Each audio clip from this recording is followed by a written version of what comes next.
The project is financed by the Polish National Agency for Academic Exchange. Good morning. Thank you so much for joining us for this episode of the Vibes of UMCS. My name is Robert, and with me today here, I have a special guest, Miss Pennina Shilongo. She will briefly just talk about herself, her country, and the city she comes from, and then we'll get right into the discussion. Miss Pennina Shilongo. Robert, good morning. Thank you for having me here. I am delighted to be here. Peninna comes from a beautiful country in the southwest coast of Africa called Namibia. And within Namibia, my roots go deep as a village called Elondo in Ukwaludi. That's in the north part of Namibia. I'm sure you've heard about, you know, the world-class beef that we offer and the beautiful scenery. Our tourism industry is quite booming. The land where the desert meets the ocean. Exactly, called the Skeleton Coast. And on top of that, we also offer you the world's highest dunes. So it's quite beautiful. I implore you to visit Namibia. Wonderful. I've always actually wanted to visit Namibia. And this coming from some of my former classmates. When they told me and showed me some of the pictures, I was like, wow, this is an incredible place. It definitely is. Yes. So moving forward into our discussion, why the choice to study at UMCS? Why UMCS? Well, that's a question I get quite a lot, actually. Hey, and you know, there's quite a number of reasons why I chose UMCS, and I think firstly, really because it's a reputable institution, and not only here in Poland, but also on world university rankings. It's quite reputable. Second to that, UMCS offers you such a diverse international community, one that is, well, you know, a lot of universities are getting to it, but once you come into the community of UMCS, you feel a different sort of warmth, and you also get to experience people from very diverse backgrounds, and you become part of a perfect blend. But on top of that, also because the education that is offered at UMCS is one that is very true to with regards to the curriculum, but then also because, well, I'm doing international relations, and part of my professors are people who have served in international institutions and are still serving there. So the UN, you know, look at NATO. We've even had a case in which one of our professors was a US diplomat. So you get people who have really, you know, have practical experience on the job. Yeah, and I think it's a very important blend. You know, having this whole scenery of a mix of the theory and the practice, because yes, you may read about the theory, and when you play it out in your mind, you see it working. Yeah. But a person who has been in the field and has gained all this experience can tell you there are certain exceptions to certain theories. Yes, and I think this is pretty much very important in our current studies, especially looking at more of like global affairs. Yeah, and you said you're studying international relations at the master's level, and from your perspective, why is the knowledge of international relations important, especially from the perspective of women? Why is international relations important from a woman's perspective? Yes. Look, Robert, I feel the world needs a little bit of just love and care. If you look at what we're currently going through as an international community, there's wars, non-stop wars that have been, you know, reoccurring from over the years. We have poverty problems. We have pandemic, and those are the times we're currently living in. So it's very detrimental times that we're living in, and the world needs individuals and professionals who have the skills to deal with these global issues. So really, that is why international relations becomes a key player in global issues, because you get the skills that are necessary in order to solve world problems. We have also, you know, with regards to world problems, states, or let me say nations, governments, individuals are key player in the international sphere. So with international relations, you are best suited to understand how these factors relate to one another, and also why certain states, why certain governments react the way they do, or how they should react to certain issues. Oh, wonderful. Thank you very much for that reply. And I was fortunate enough to have watched one of the webinars that you participated in. And one takeaway from that one of those webinars was also, for me, brought about a question that I believe is best answered by somebody who is from a different gender than me, because a lot of times, you know, we look at ourselves as men and we assume everyone else has the similar challenges like us. So why are women's rights global rights? Why are women's rights global rights? I think women's rights should be human rights first before they're global rights. And this is because, look, we are trying to achieve a world that is free from, you know, gender-based violence, a world that is free from disparities in opportunities between men and women. And this is why, if you look at the UN, they have established UN Women that works to this issue. We also have the Sustainable Development Goal number 5, if I'm correct, that focuses on gender equality, not women equality, but gender equality, meaning both genders should be brought to the same pace.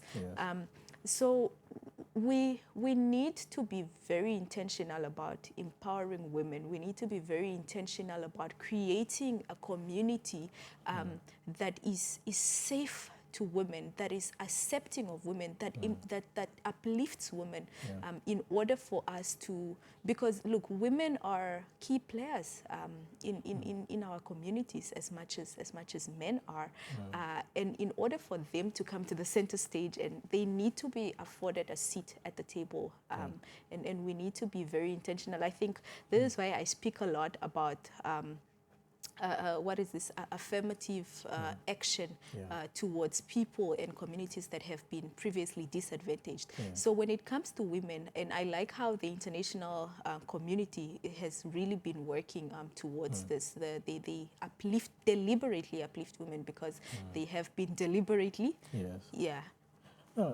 disengaged. And you know, this is it's a very important perspective, because a lot of times people assume that for instance, anytime a war begins, it's the men who are dying. But you forget that women play a very important role.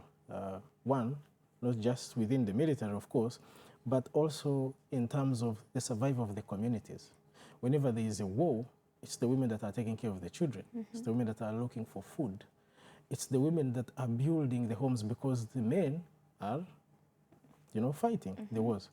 And people forget that this is a very key aspect of any community.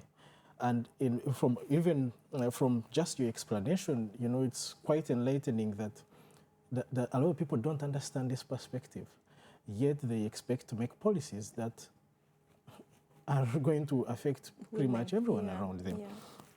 And it's also very important when you talked about these points.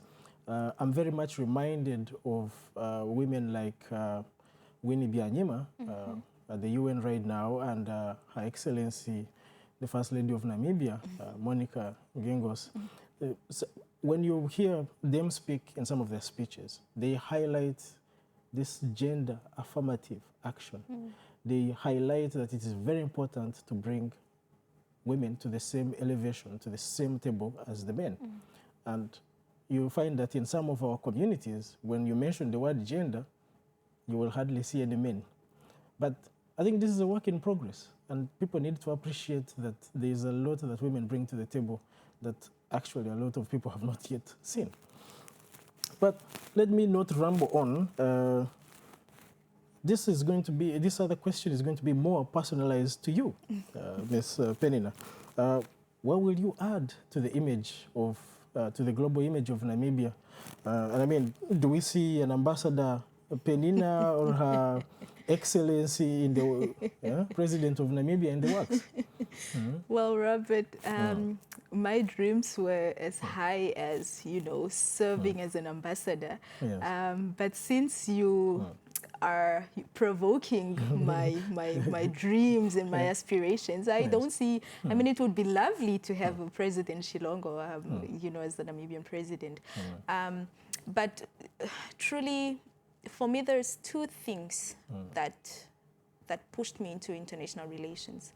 And that is, firstly, people, yes, and secondly, policy. Yes. These two are very close to my heart. So my role that I envision, or the role that I envision to play, be it not only with the Namibian community, but really on the international scene, is one that pertains to these two aspects: people, policy. We need to, people are center stage in our communities. Yes. So we need to have policies that represent them, that are about them. Yeah, people need to feel as if they belong to the community. So let us, and there's the good part about international relations, because it's interdisciplinary. The focus is very broad.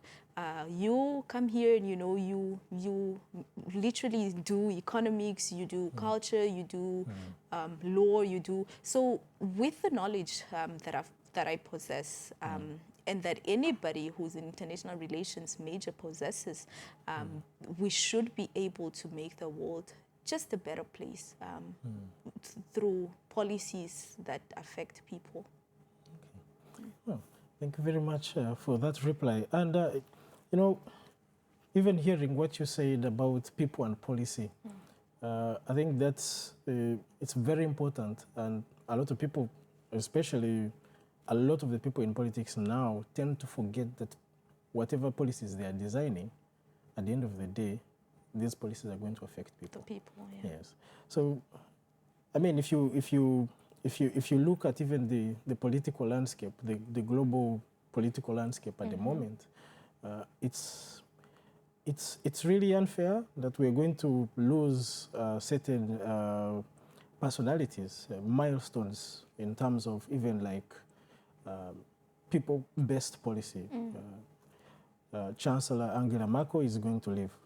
But I'm also quite happy that in other countries you see women taking up the big chairs, I would say, in the global affairs, like Australia, of course, also in Africa, Ethiopia. You have other women also taking up big positions in terms of the legislature. And for me, this is key in, I believe this is key in coming up with policies that will especially impact positively on people around the world. So, as we wind up, I'd like you to just look into one of these cameras in front of us, and just what message would you like to send out to the youth that are going to watch this episode of the Vibes of UMCS? Well, Robert, on the spot. But if I'm to give a message to youth especially, really it's just to say that, look, we as youth, we need to take active interest in politics, because politics determines the shapes that our countries take. So in order to be represented, in order to make sure that the directions that our countries take is the correct direction really, and it's one that is true to the times that we live in, take interest in politics. That's it from me. Wow. Thank you so much for allowing me to listen to you. I've quite grabbed a lot from our conversation. And I do hope that this will not be our final session. I hope that as the years come by, possibly even when you, Her Excellency, the First Lady of Namibia, will still host you here. The President, yes. Yes, the President. Then we'll host you again here at the Vibes.